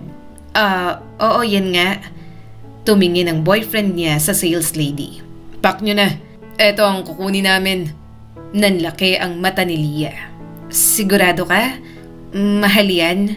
Tumawa si Inigo at hinalikan siya sa sentido. Okay lang. Nag-promise ako sa'yo. Kaya bibilhin natin yan. Nang isuot sa kanya ang relo, napangiti si Leah. Kumislap ang mata niya sa sobrang saya. Parang nawala ang kaba kanina at napalitan na lang ng excitement. Thankful na may boyfriend siyang mayaman. Ang ganda, sabi ni Leah at medyo naluluha pa. Thank you, ang saya ko. Bahagyang natawa si Inigo. Bakit naman naiiyak ka? Huwag kang umiyak, bagay sa'yo. Deserve mo yan. I love you. I love you too, Inigo. Habang pauwi, mas magaan ang pakiramdam ni Leah. Tinitingnan niya ang relo. Parang may patunay na may halaga ang nawala sa kanya. Bukod doon, mahal naman siya ng lalaki na kanyang pinagbigyan. Pagdating sa apartment, tahimik niyang itinago ang relo. Humiga siya sa kama habang nakangiti. Iniisip niya pa rin si Inigo at ang nangyari sa kanila. Okay lang, bulong niya sa sarili habang tumatawa. Worth it naman na sa kanya ko binigay, pero mukhang akala niya lang yon. Pagkatapos noon, hindi na nagparamdam sa kanya ang binata. Lumipas ang ilang araw at siya na lang talaga ang unang nag-message kay Inigo. Hi, free ka ba bukas? Date tayo, miss na kita? Walang reply na dumating. Ilang oras pa ang hinintay niya pero wala pa rin. Kinabukasan, nag-try ulit si Leah. Pero sa pagkakataong yon ay hindi na delivered. Kumunot ang noo niya. Tinawagan niya pero hindi na matawagan. Nanlamig ang kamay ni Leah. Muli niyang tinawagan pero wala pa rin ulit. Ano kayang nangyari sa kanya? Busy kaya siya sa school? Pero kahit anong dahilan ang gawin niya sa kanyang isipan, malinaw na hindi na nagpaparamdam sa kanya ang binata. Kahit pag-online ay hindi na nito ginagawa. Parang bigla na lamang naglaho na parang bula. Kaya kapag nasa classroom, tahimik lang siya at palaging napapatingin sa cellphone. Nawawala siya sa focus na hindi naman dapat. Leah, sabi ni Althea, okay ka lang? Ang tahimik mo this past few days okay lang, pagod lang ako. Maraming ginagawa. Gusto niyang puntahan ang kondo ni Inigo. Gusto niyang itanong kung ano na ba talaga ang nangyayari. Pero natatakot siya. Natatakot siyang malaman ng totoo. Natatakot siyang makita na tapos na. Sa gabing yon, tahimik siyang nakaupo sa kama. Tinitingnan ang relo sa kamay at ang mga regalong natanggap niya mula rito. Hindi na siya masaya. Mabigat na yon sa pakiramdam habang kanyang tinitingnan. Ginamit mo lang ba ako? Mahina niyang usal. Ganun lang ba yon? Katawan lang bang habol mo sa akin? Napapikit siya nang tumulo ang kanyang mga luha. Hindi na niya mapigilan. Matalino siya pero naging utu-utu lang siya. Kasalanan ko rin naman. Pumayag ako. Hindi niya na kayang ikwento sa iba. Kay Althea, siguradong pagtatawanan siya. Sa pamilya niya, baka sampalin at sabunutan lang siya. Kay Pining sana pero makikinig pa ba ito sa kanya? Tahimik siyang umiyak, walang nakakaalam sa bigat ng kanyang nararamdaman. Sa unang pagkakataon, naramdaman niya ang bigat ng desisyon at wala siyang ibang masisi kundi ang sarili niya. Maingay ang classroom habang pinag-uusapan ng lahat ang college applications. May mga papel sa mesa, brochures at flyers mula sa iba't ibang universities. Nakaupo si Leah sa tabi ng bintana. Hawak ang isang makintab na brochure. Nakalagay doon ang larawan ng malawak na campus, modern buildings at mga estudyanteng mukhang mayayaman. Pinagmamasdan niya yon na parang may sariling mundo sa loob. Diyan ako mag-a-apply. Nakangiting sambit ni Althea habang inilalapag ang isa pang brochure sa mesa. Magandang program nila. Tapos halos lahat ng kilala ko doon din pupunta. Masaya pag magkakasama pa rin tayo. Same, sabi ng isa pa nilang kaibigan. May condo na rin ako malapit doon. Regalo sa akin ni Daddy. Hindi na ako magko-commute. Mas convenient. Tahimik lang si Leah. Tinitingnan niya ang brochure sa kanyang kamay. Leah, san ka? Tanong ni Althea. Nag-apply ka na ba? Sabayan mo kami. Huminga ng malalim si Leah. Gusto ko rin dyan. Maganda. Mukhang okay. Titingnan ko kung kayang makakuha ng scholarship. Ngumiti si Althea. Good, imagine. College na tayo next year. Napangiti si Leah, pero sa loob niya may bigat na nakadagan. Alam niyang mahal ang tuition doon. Alam niyang hindi madali kumuha ng scholarship. Isa pa, malayo sa bahay nila at hindi praktikal kung magbo-boarding house pa siya. Pag-uwi niya, tahimik siyang naglakad papasok ng apartment. Nakita niya si Tessie sa mesa. May hawak na calculator at papel. May listahan na naman ito ng mga bayarin. Ma, sambit ni Leah. Pwede ba kitang makausap? About college? Tumingin si Tessie. Oo. Ano ba yon? Umupo si Leah sa harap nito at iniabot ang brochure. Gusto ko pong mag-apply sa university na yan. Maganda at maraming opportunities na pwedeng i-offer, Mama. Susubukan ko po kung kaya kong kumuha ng scholarship dyan. Tinitigan ni Tessie ang brochure. Kumunot ang noo nito. Mahal dito, anak. Kung kayanin mo man na makakuha ng scholarship dito na buo, hindi pa rin kaya kasi malayo, anak. Bukod doon mukhang high maintenance ang mga kaklase mo rito. Baka hindi ka makasabay at mahal ang mga project. Pero ma, kaya naman siguro? Huminga siya ng malalim. Scholarship, sisiguraduhin ko na magkakaroon ako ng scholarship dyan. Basta suportahan niyo lang po ako sa ibang kailangan ko. Umiling si Tessie. Hindi sapat ang magiging budget, anak. Kahit makakuha ka pa ng scholarship dyan, hindi talaga kaya sa mga gastusin pa lang. May iba pang gastos. Ang mga kapatid mo, nasa high school na rin. Mas praktikal kung sa public university ka na lang at malapit dito. Maganda rin naman ang mga turo doon. Napakunot ang noo ni Leah. Pero mama, ibang environment. Kung sa mas malaking university ako makakapasok, mas maganda ang connections. Connections? Tanong nito. Leah, ang importante makapagtapos ka. Hindi kung sino-sinong kasama mo. Anak, kung magaling ka talaga at madiskarte sa buhay, kahit saan ka ilagay, wala mang koneksyon, magiging matagumpay ka pa rin. Humigpit ang hawak ni Leah sa kanyang cellphone. Para sa kanya, hindi naiintindihan ng kanyang ina ang kanyang ipinupunto.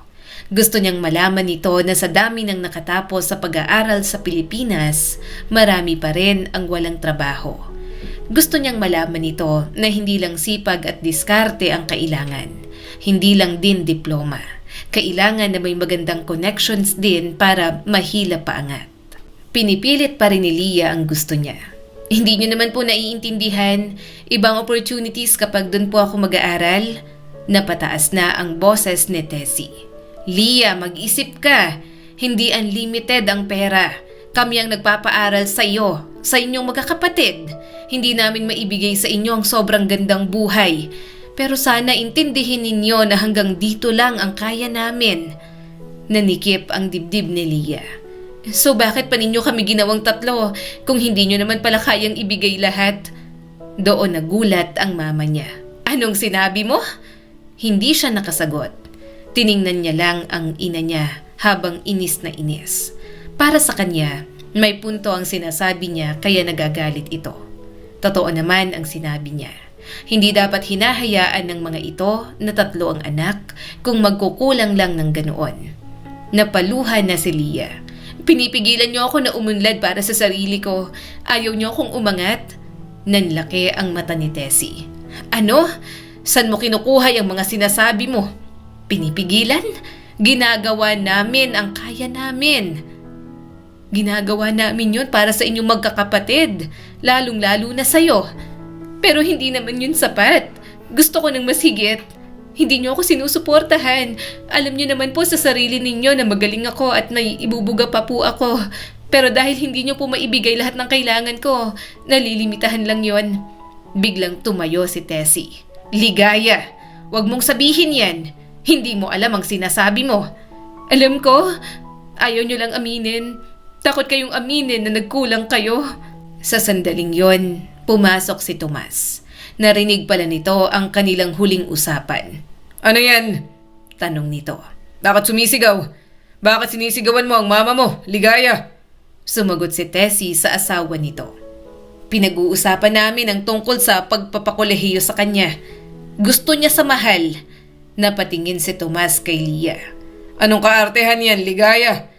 Hindi kaya. Mag-public ka na lang. Huwag ka nang mamili. Maswerte ka pa nga dahil hindi naman lahat kayang magpakolehiyo. Napaluha si Lia. Hindi niyo naman po ako naiintindihan. Ayoko doon. Hindi dahil nag-iinarte po ako. Iniisip ko lang po kung ano po makakabuti para sa future ko. Napataas ang boses ni Tessie. Lia, tigilan mo na. Sumunod ka na lang. Hindi natin pwedeng ipilit yung gusto mo. Umiling si Lia. Mama, ayoko. Hindi ako papayag. Gusto ko ron. Gusto kong... Bigla na lang siyang sinampal ni Tomas. Naniga si Lia at nanginginig sa sobrang kaba at pagkagulat. Ramdam niya ang init sa pisngi at hindi na siya makapagsalita. Respeto! Mariing sabi ni Tomas. Matuto ka. Ginagawa namin ang lahat para sa inyo. Lalong-lalo na sa'yo. Kaya umayos ka at hindi lang yan ang aabutin mo sa akin. Ang arte-arte mo. Tomas, tama na. Awat ni Tessie. Pero galit na ang kanyang ama. Hindi. Sasabihin ko kung anong sasabihin ko sa lintik na batang to. Palaging namimihasa Dapat ilagay niya ang sarili niya sa buhay na meron tayo. Napaluha na lang si Lia. Hindi siya sumagot at tumakbo na lang papunta sa kwarto. Sa unang pagkakataon, nasaktan siya ng kanyang papa. At batid niya na kasalanan niya yon at walang dapat ibang sisihin. Tahimik ang gabi sa apartment. Nakahiga si Lia sa kama. Nakatitig sa kisame. Ramdam pa rin ang hapdi sa pisngi. Hindi na siya umiiyak pero mabigat pa rin ang dibdib niya. Hindi pa rin nawawala ang tampo. Paulit-ulit sa isip niya ang nangyari. Bakit ganon? Bulong niya sa sarili. Pangarap ko lang naman ang sinasabi ko. Masama ba yun? Napalingon si Lia sa pinto nang marinig ang mahinang kalansing sa labas. Dahan-dahan siyang bumangon. Binuksan niya ang pinto ng bahagya. Nakita niya ang ina niyang si Tessie habang nakaupo sa tapat ng mesa. Nakasuot pa rin ito ng uniform sa trabaho. Nakayuko, may hawak na ballpen at may mga papel sa harapan. Tahimik na nagmasid si Lia. Kung ganito, mahina niyang narinig si Tessie. Baka kaya pa kung may scholarship. Pero pamasahe, bulong ni Tomas. Allowance, paano? Huwag mo nang ipilit, hindi natin kaya. Hayaan mo na yang si Lia. Magigising din yan sa katotohanan na hindi lahat ng gusto niya ay makukuha niya. Kailangan mamulat siya kasi pagtanda, gano'n naman talaga ang buhay. Napansin ni Lia ang mga bill sa mesa. May nakasulat na due dates. May ilan pang hindi pa nababayaran. Nanlamig ang kanyang kamay. Parang may biglang sumikip sa dibdib niya. Hindi siya nagsalita at dahan-dahang bumalik sa kwarto. Ginagawa pala nila, bulong niya. Sinusubukan pala. Humiga siya at napatitig ulit sa kisame. Sa unang pagkakataon, hindi nagalit ang nararamdaman niya. Tahimik na lungkot at tahimik na realization na sa pagkakataong yon, siya na naman ang mali. Kinabukasan, tahimik siya sa school. Hindi siya masyadong nagsasalita. Nakaupo lang siya habang hawak ang notebook. Hindi siya sumasabay sa usapan ni Althea. Lia, sabi ni Althea. Mamaya, mall tayo? Ngumiti si Lia ng tipid. Pas muna, may gagawin ako. Pagkatapos ng klase, naglakad siya sa hallway. Nakita niya si Pining sa dulo. Nakaupo, tahimik, at dala ang mga gamit. Parang dati lang at parang walang nagbago. Pining, mahina niyang tawag rito. Pwede ka bang makausap?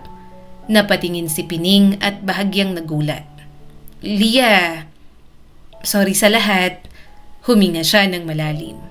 Bigla na lang akong nawala. Sorry rin sa mga sinabi ko.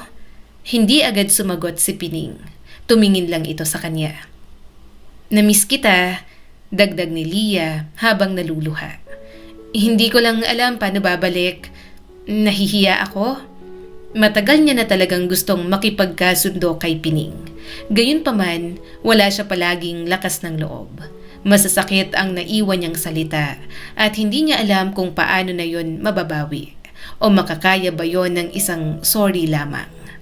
Huminga ng malalim si Pining. Okay lang. Siguro nasanay lang ako na tayong dalawa palagi ang magkaibigan. May mga nasabi ka sa akin pero kinalimutan ko na yon. Hindi na big deal sa akin. Hindi napigilan ni Lia ang luha. Ang dami kong pagkakamali. Hindi ko alam kung saan magsisimula para mapatawad mo ko. Tumawa si Pining at hinawakan ang kanyang kamay. Kwento ka na lang, makikinig ako. Napangiti siya kahit umiiyak. Hindi siya makapaniwala. Nandun pa rin si Pining na handang makinig sa kanya palagi. Huminga si Lia ng malalim. Unti-unti niyang kinuwento ang tungkol kay Inigo, ang pagkawala nito, kung gaano siya kauto-uto. Pati away sa bahay, na ikwento niya na rin dito. Tahimik lang si Pining habang nakikinig. Minsan tumatango at minsan humahawak sa kanyang kamay. Nasaktan ka, sabi ni Pining.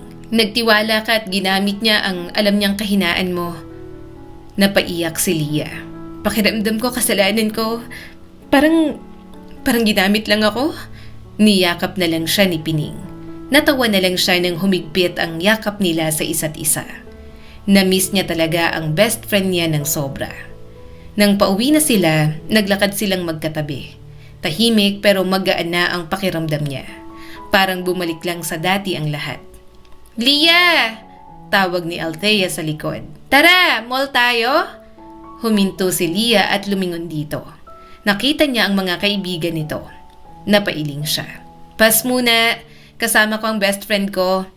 Tumingin si Althea kay Pining at medyo nagtaka. Okay. Sige. Naglakad ulit sila ni Pining palabas ng gate. Nang magkatinginan sila, pareho na lang silang natawa. Tara, street food? Tanong ni Pining. Miss ko na yon. Ngumiti si Lia. Oo, miss ko na rin. Sa gilid ng kalsada, bumili sila ng fishball. Tumatawa sila habang kumakain. Parang bumalik sa dati at parang walang bigat na nangyari. Sa unang pagkakataon, gumaan ang pakiramdam ni Lia. Hindi dahil sa mamahaling bagay, kundi dahil sa simpleng kasama na kilala ang totoong siya at tanggap siya ng buong buo. Maingay ang campus ng iba't ibang university na pinuntahan ni Lia para sa entrance exam. Hawak niya ang maliit na envelope na may requirements. Katabi niya si Pining, parehong kinakabahan, parehong tahimik habang pinagmamasdan ang mga estudyanteng nakapila. Kinakabahan ka? Tanong ni Pining habang inaayos ang buhok. Mukha kang namumutla, hindi ka nagsasalita, matalino ka. Dapat nga ako ang mas kabahan eh. Gusto ko na same school pa rin tayo. Kapag hindi ako nakapasa rito, mapipilitan ako na mag-aral sa ibang school. Tinapik niya ang braso nito. Huwag kang negative dyan. Makakapasa tayo pareho. Pumasok sila sa exam room. Tahimik ang paligid. Nakaupo si Lia hawak ang lapis. Naramdaman niya ang kaba, pero mas kalmado siya kesa dati. Gusto niya lang talaga na makapasa. Pagkatapos ng exam, lumabas na silang dalawa kasabay ng iba pang mga nag-exam din. Kamusta? Tanong ni Pining. Nahirapan ka ba? Nahirapan ako? Natawa si Lia. Ano ka ba? Huwag kang panghinaan ng loob. Kaya yan. Ilang linggo ang lumipas, lumabas na ang resulta. Napatalon sila ni Pining nang makita ang pangalan nila. Bago umuwi, nag-celebrate lang sila sa isang restaurant. Pag-uwi niya, nakita niya si Tessie sa kusina. Nagluluto ito kaya tahimik siyang lumapit. Ma, nakapasok ako dyan sa USC. Dito ako mag-aaral. Tumingin si Tessie at biglang nagulat. Akala ko ayaw mo ron. Anong course ba ang kukunin mo? Accountancy, saka sa malapit na lang po mama. Maganda rin naman po dyan. Kasama ko pa si Pining. Bahagyang napangiti si Tessie. Maganda yan. Kaya mo dyan. Hindi siya nagsorry. Hindi rin sila nag-usap tungkol sa away. Pero may katahimikan na hindi na mabigat. Para bang automatic na lamang na magkakaayos sila. Kasi gano'n naman talaga ang patutunguhan ng kanilang pamilya. Nang magsimula na siyang pumasok, sakto naman na may hinuhulugang motor ang kanyang ama. Kaya silang magkakapatid, hatid sundo na palagi. Oy, sabi ni Pining, may baon ka? Pinagluto ka ba ni tita? Tumawa si Lia. Oo, dinamihan niya na. Kasi binanggit ko na nakikiagaw ka. Pabaon niya sa akin to para makatipid. Ikaw naman tong lumalamon. Napangiti si Pining. Ililibre na lang kita. Ang sarap kasi ng luto ng mama mo. Alam mo naman si mama, nasa ibang bansa na. Palagi kong namimiss ang luto niya. Tiningnan niya ang baon na hinanda ng mama niya. Maliit na bagay pero malaking bagay kung iipunin. Isang alaala at turo na maganda na kanyang babaunin. Maingay ang classroom na ginamit para sa orientation ng JPIA. Okay, let's start, sabi ng officer sa harap. Mag-i-introduce tayo sa isa't isa. Name, year level, and why you joined. Isa-isa na ngang nagpakilala. Tumayo si Lia ng turn niya na. Hi, I'm Ligaya. First year accountancy. Sumali ako kasi gusto kong matuto, gusto kong ma-challenge at gusto kong maging better. Naupo na si Lia at hindi pa rin maalis ang ngiti. Ligaya, bulong ni Pining sa tabi. First time mong gamitin ang Ligaya. Gusto mong tawagin kanilang Ligaya? Ngumiti si Lia. Oo, medyo nare-realize ko na maganda naman talagang pangalan ko. Habang nagpapatuloy ang orientation, tahimik siyang nakikinig. Sa isip niya, bumabalik ang mga nangyari.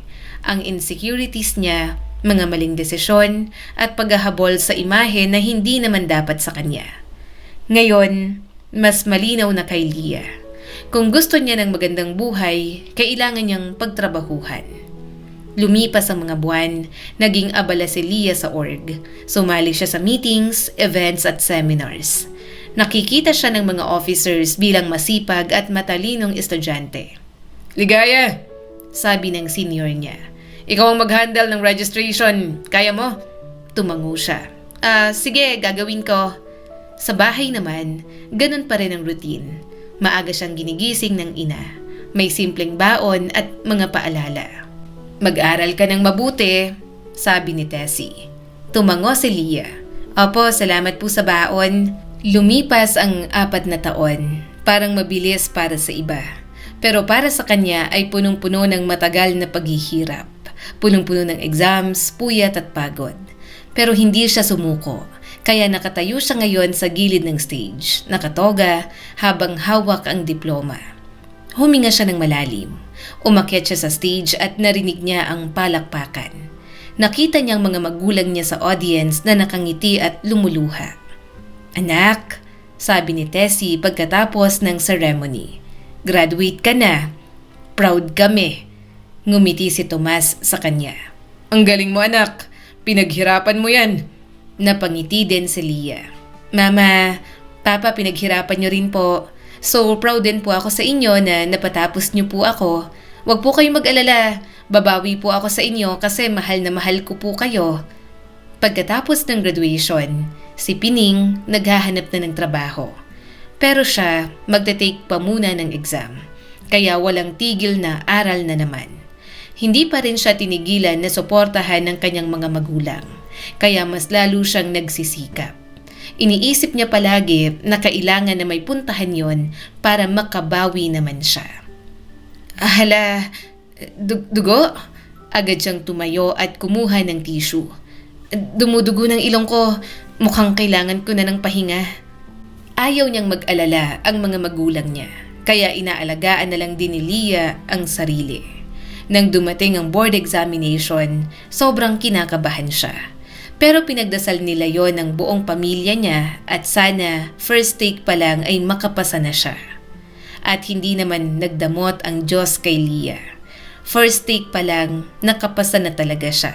Mama, Papa, CPA na ako. CPA na po ako. Tahan na, huwag ka nang umiyak. Halika at kakain tayo sa labas. Nakangiting sabi ni Tomas. Iyak siya ng iyak habang yakap ng mga ito. Sa dami ng mga naging mali niyang desisyon, hindi niya inasahan na makakaahon pa siya. Na sa kabila ng kawalan niya ng respeto at pag-unawa, nagtagumpay pa rin siya. Nagtagumpay si Leah dahil sa mga magulang niyang hindi siya sinukuan. Kaya ipinangako niya sa kanyang sarili na hindi na kailanman magdadamdam. Dahil nakita niya naman at naramdaman ang lubos na pagmamahal ng kanilang mga magulang para sa kanilang magkakapatid. Ang kwentong ito ay nagpapaalala sa atin na ang paglaki ay hindi lang tungkol sa pagtupad ng pangarap, kundi sa pag-unawa kung sino tayo at saan tayo nanggaling. Minsan, hinahabol natin ang buhay ng iba dahil akala natin doon natin makikita ang halaga natin. Pero sa huli, matututunan natin na hindi kayang punan ng yaman, imahe, o pansamantalang saya ang kakulangan ng pagtanggap sa sarili. Ipinapakita rin ito na hindi perpekto ang mga magulang at hindi rin nila kayang ibigay ang lahat. Ngunit ang kanilang sakripisyo, tahimik man o hindi napapansin, ay madalas mas malalim kaysa sa inaakala natin. Sa huli, ang tunay na pag-unlad ay hindi nakukuha sa pag-asa sa iba, kundi sa pagsisikap, pagpapakumbaba at pagtanggap sa sariling pagkatao. Muli, ako po si Skylar Guro at sana ay may bago na naman kayong natutunan sa kwento natin ngayon. Maraming salamat po.